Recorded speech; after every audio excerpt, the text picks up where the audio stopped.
Assalamualaikum warahmatullahi wabarakatuh. Saya Winnie Octavia Ramadhani dari PPC. Saya di sini menjelaskan tugas mata kuliah pengantar ekonomi bisnis untuk UAS. Yaitu tentang bisnis dan lingkungan bisnis. Sebagian besar pebisnis saat ini masih banyak yang menyepelekan lingkungan bisnis.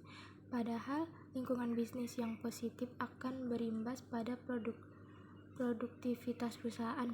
Mempunyai sejumlah karyawan yang bahagia dalam ekosistem organisasi yang baik pastinya akan menciptakan jalur komunikasi yang baik sehingga nantinya bisnis bisa berjalan dengan baik dan tujuan bisnis pun bisa tercapai dengan lancar.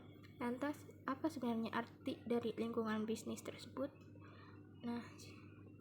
Apa itu lingkungan bisnis? Pada dasarnya, lingkungan bisnis adalah nilai keseluruhan dari individu, institusi, maupun kekuatan lain yang berasal dari luar kontrol perusahaan.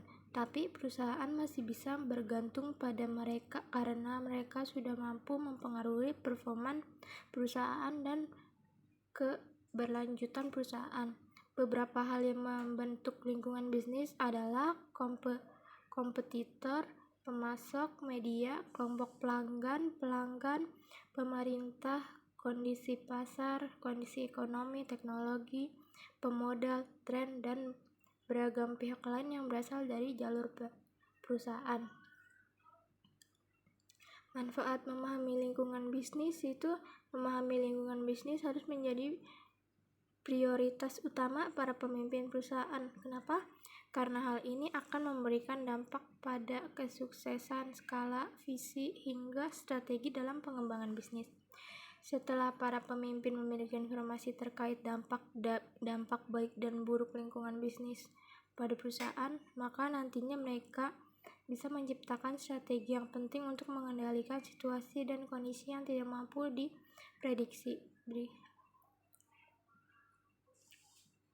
Berikut ini adalah beberapa manfaat memahami hal ini. Yang pertama itu membantu mengidentifikasi peluang bisnis.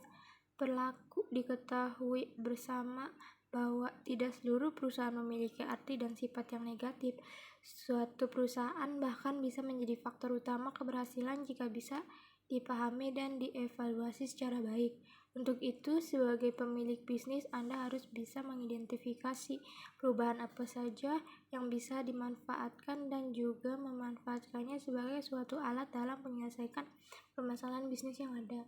Yang kedua itu memanfaatkan sumber daya dengan baik. Jika perusahaan mampu melakukan pemindaian yang cermat atas lingkungan perusahaannya, maka perusahaan akan terbantu dalam hal memanfaatkan sumber daya yang diperlukan untuk bisnis. Selain itu, hal tersebut akan membantu perusahaan untuk melacak ataupun memantau sumber daya untuk kemudian diubah menjadi produk, barang, dan jasa.